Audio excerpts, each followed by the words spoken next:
Madame, Monsieur, bonsoir. Très heureux de vous retrouver sur NCI. Dans l'actualité ce vendredi, le vice-président de la République est en tournée dans le handball depuis ce jeudi 23 janvier. À l'étape de Katiola, Tiemoko Meillet-Koné a rencontré les forces vives de la ville.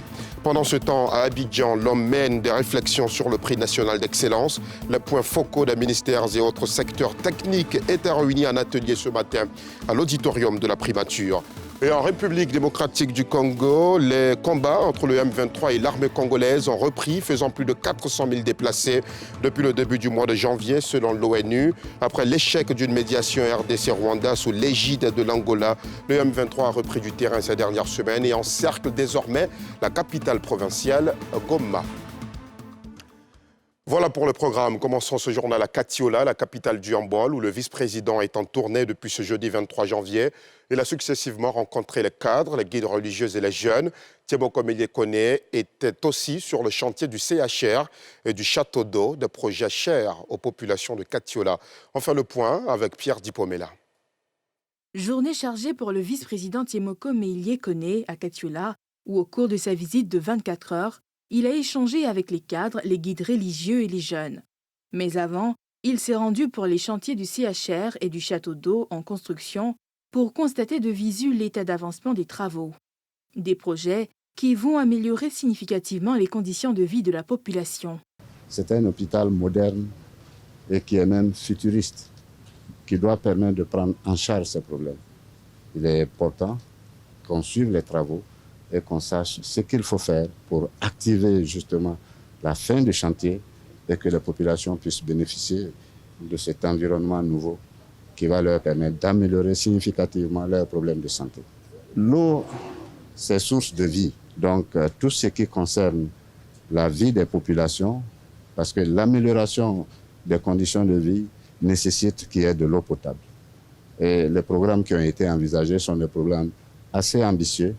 Il faut les suivre et j'ai été heureux de voir que ce programme-là suit son cours et qu'on va l'activer pour que toute la chaîne d'approvisionnement de l'eau soit prise en charge. Il a ensuite parlé aux jeunes de la ville de Katiola après les avoir écoutés, notamment ceux qui ont bénéficié de financement et de formation dans le cadre du PG Gouv Jeunes, piloté par le ministère de la Promotion de la Jeunesse, de l'Insertion professionnelle et du Service civique. Le vice-président leur a prodigué des conseils. Vous devez incarner une jeunesse travailleuse et gagnante. Et ça, j'ai vu des exemples tout de suite. Il faut que vous soyez convaincus que l'engagement que vous avez doit vous amener à réussir.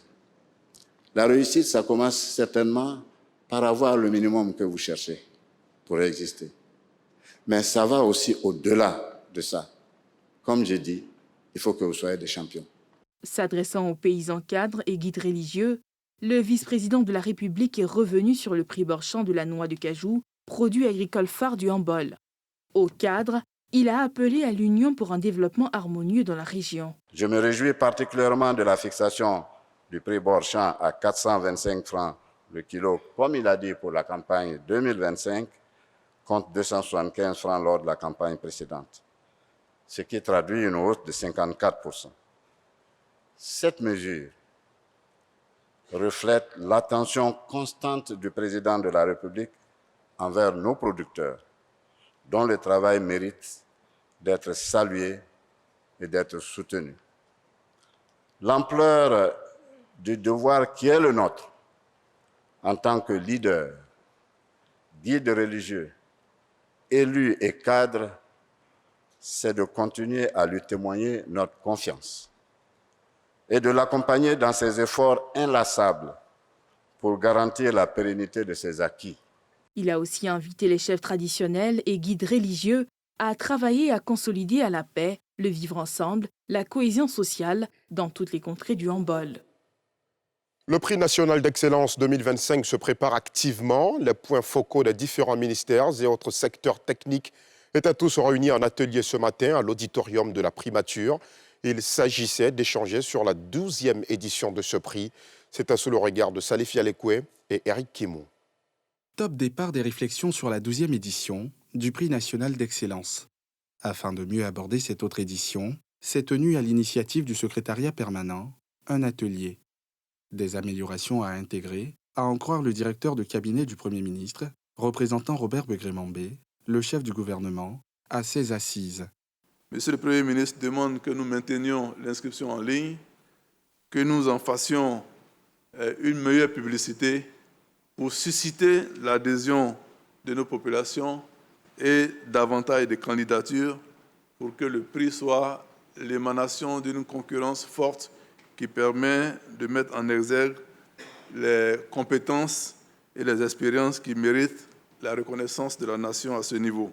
Il a aussi été demandé que pour cette édition 2025, nous puissions renforcer le comité technique avec l'intégration de commissaires de justice qui nous permettront de faire des constats légaux sur les délibérations du comité technique, mais en même temps qui nous permettront de donner un confort juridique aux visites de terrain et aux appréciations diverses qui seront faites, de telle sorte que tout ce qui est fait soit consigné dans des PV qui peuvent être utilisés à bon escient dans toutes circonstances données. 87 prix seront attribués cette année. Au terme des travaux, quelques recommandations ont été formulées. En 11 ans, le prix national d'excellence aura permis de mettre en lumière 812 lauréats issus de 153 entités du secteur public et de 201 entreprises du secteur privé, dont 293 hommes et 151 femmes de valeur. Le Canada veut évaluer le niveau de sa coopération économique avec la Côte d'Ivoire et ainsi identifier les axes à améliorer pour la rendre beaucoup plus dynamique. Et pour réussir ce pari, Suzanne Stéphane, la directrice générale pour l'Afrique de l'Ouest et le Maghreb au ministère des Affaires mondiales du Canada, a fait le déplacement d'Abidjan. Elle a échangé ce vendredi avec les hommes d'affaires ivoiriens et canadiens. Mardoché Kwasi et Tanguy Conan. Cette matinée d'échange avec les hommes d'affaires a démarré avec la délégation ivoirienne. Une rencontre qui a permis de mieux cerner les opportunités économiques et les perspectives en termes d'investissement et d'échanges commerciaux qu'offre la Côte d'Ivoire.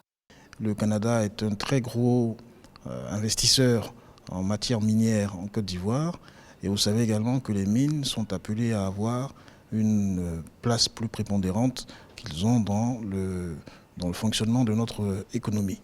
Donc pour nous, échanger avec cette délégation était une occasion très très importante de renforcer davantage nos liens et de continuer à travailler ensemble pour le bonheur de nos deux communautés. J'étais vraiment intéressée à connaître un peu les barrières dont fait face les entreprises ivoiriennes, mais aussi le dynamisme de l'économie. Je sors de Côte d'Ivoire avec l'idée que c'est un pays en voie de développement rapide avec beaucoup d'opportunités. Je pense que ça serait mes messages pour mes interlocuteurs au Canada. Suzanne Stéphane a ensuite rencontré les opérateurs économiques canadiens qui exercent en Côte d'Ivoire.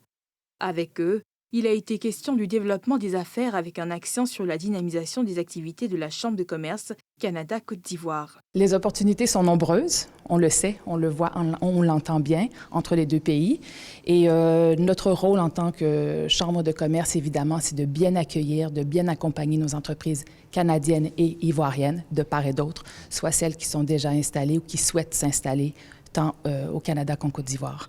Pour nos compagnies canadiennes, je dirais merci d'être des bons ambassadeurs pour le Canada et les bons ambassadeurs qui vont tisser les liens encore plus soudés avec le Côte d'Ivoire. Et nous anticipons avec impatience de voir quelles sont les opportunités pour d'autres de venir.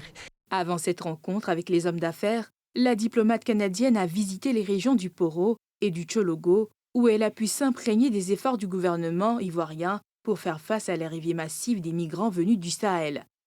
La directrice générale Stéphane a également échangé avec des femmes d'horizons divers sur les réalités politiques, économiques et sociales du pays en termes de perspectives, d'autonomisation et de défis. La commission électorale indépendante est prête et elle réussira le pari d'une élection apaisée. C'est en tout cas l'assurance donnée hier jeudi par le président de la CEI. Ibrahim Kuibiar Koulibaly était face aux avocats à Cocody dans le cadre de la tribune de l'Ordre des avocats du barreau de Côte d'Ivoire. Il a aussi évoqué le rôle des acteurs impliqués dans le processus électoral. Le témoignage de Salif Yalekwe et Eric Kimou. La CEI peut tenir le pari d'une élection apaisée. Telle est l'assurance donnée jeudi soir face aux avocats ivoiriens et acteurs des droits humains par le patron de cette institution en charge des élections. C'était à l'occasion de la tribune, dénommée les grandes rencontres du barreau. Le magistrat a par ailleurs insisté sur l'implication de tous les acteurs politiques ivoiriens dans la sensibilisation des populations afin de garantir un scrutin sans heurts. Je réponds oui, la commission électorale peut tenir le pari d'organiser une élection apaisée, mais à condition que les autres parties prenantes s'impliquent en faveur de la paix. Sa composition l'atteste. Ensuite, les règles qui protègent ses membres l'attestent également. Son fonctionnement l'atteste et son expérience également. Des échanges à bâtons rompus qui ont permis à tous les participants de s'imprégner des actions de cette institution en prélude aux futures échéances électorales. Cette rencontre s'inscrit dans une série de rencontres que nous souhaiterons organiser à l'occasion des élections présidentielles pour rappeler aux uns aux autres que les avocats sont des sentinelles du droit. Nous sommes des sentinelles vigilantes de l'état de droit et notre souhait, c'est que les élections se déroulent dans un climat apaisé, mais surtout respectueux de la loi et de l'état de droit. Donc nous avons invité le président de la CEI pour qu'il nous dise comment la CEI entend participer à l'organisation d'élections apaisées. Les candidats à la prochaine présidentielle, des acteurs du monde économique, seront les prochains invités à cette tribune qui se veut régulière. La cour de la mairie de Yopougon a servi de cadre ce vendredi à la cérémonie d'échange de vœux pour la nouvelle année entre le maire Adama Bictogo et ses administrés. Une occasion pour le premier magistrat d'annoncer la poursuite des travaux de voirie déjà engagés et le début de grands chantiers conformément à ses engagements de campagne. Le récit de cette cérémonie par Mardoche Kwasi et Tanguy Konan.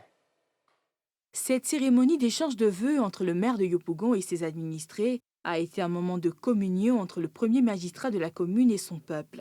Tour à tour, les différentes composantes de la population de la plus grande commune de Côte d'Ivoire, notamment les femmes, la société civile, les partis politiques, les guides religieux, les forces de défense et de sécurité, mais aussi les retraités, se sont succédés sur l'esplanade de la cour de la mairie pour présenter leurs vœux aux premiers citoyens de leur cité.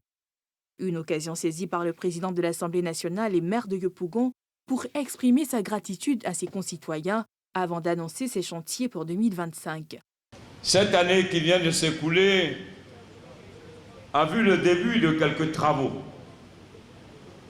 Mais je voudrais vous assurer que 2025 affichera le début d'autres chantiers très importants pour qu'en janvier 2026, nous nous retrouvions ici pour ensemble fêter les grands travaux de Yopougon. Nous allons nous donner les moyens de pouvoir mettre en œuvre les autres engagements qui n'ont pas encore connu un début. Et pour cela, je recevrai toutes les entités ici présentes dans quelques semaines pour vous présenter ce que deviendra Yopougon sur les 2 années à venir. Pour cette année 2025, le slogan de la commune retenu par le conseil municipal est Yopougon commune propre. Un slogan qui sera traduit en actes dès ce samedi avec une opération de nettoyage des caniveaux conduite par le maire en personne. Une initiative qui va se poursuivre avec le recrutement de jeunes qui seront spécialement dédiés à cette tâche de salubrité. Le premier magistrat de la commune de Yopougon a par ailleurs annoncé la mise en place de fonds d'aide spécifiques à plusieurs catégories de femmes, mais aussi aux jeunes, et un concert offert à la jeunesse par la mairie avec des artistes de la commune le 31 janvier prochain à la place Figayo. Et ce chiffre en République démocratique du Congo, 400 000 déplacés depuis le début du mois de janvier selon l'ONU. Après la reprise de combat entre le M23 et l'armée congolaise, la médiation angolaise ayant échoué, le M23 a repris du terrain ces dernières semaines et encercle désormais la capitale provinciale Goma. Une demi-douzaine de cessez-le-feu et trêves ont déjà été décrétés dans la région, puis rompus. C'est ce que nous montre Niki Mamoussa. Les affrontements ont repris vendredi dans l'est de la République démocratique du Congo, entre l'armée congolaise et le groupe armé anti-gouvernemental M23, soutenu par le Rwanda. Selon l'ONU, plus de 400 000 personnes ont dû fuir les combats depuis début janvier. Après l'échec d'une médiation RDC-Rwanda, sous l'égide de l'Angola, le M23 a repris du terrain ces dernières semaines et encercle désormais la capitale provinciale Goma, qui compte 1 million d'habitants. Jeudi soir, le secrétaire général des Nations Unies Antonio Guterres s'est dit alarmé par le regain de violence dans la région et a condamné une offensive du M23 qui pourrait aggraver le risque d'une guerre régionale. Le président congolais Félix Tshisekedi a tenu dans la soirée une réunion de crise selon la présidence. Il doit présider un conseil de défense dans la journée. Et selon des sources militaires et onusiennes, le gouverneur militaire du Nord Kivu, le général Peter Sirimwami, touché par balle jeudi près d'une ligne de front, est mort vendredi matin. Le conflit entre les combattants du M23, aux côtés de 3 000 à 4 000 soldats rwandais, déployés dans l'Est selon l'ONU, et les FARDC, dure depuis plus de 3 ans et a aggravé une crise humanitaire chronique dans la région. Kinshasa accuse Kigali de vouloir faire main basse sur les richesses de l'Est congolais, ce que le Rwanda conteste. Jusqu'à présent, les initiatives diplomatiques lancées pour tenter de régler la crise n'ont rien donné. Par ailleurs, nous l'avons appris juste avant ce journal, Washington, Londres et Paris ont exhorté leurs ressortissants à quitter Goma dans l'est de la RDC en raison de l'escalade des combats à proximité de la capitale provinciale entre le groupe armé M23 et l'armée congolaise. Et c'est sur cette dernière note que s'arrête ce journal. Merci aux équipes techniques et de rédaction qui le fabriquent. Merci à vous aussi de l'avoir suivi. Excellente soirée et bon week-end sur la nouvelle chaîne ivoirienne.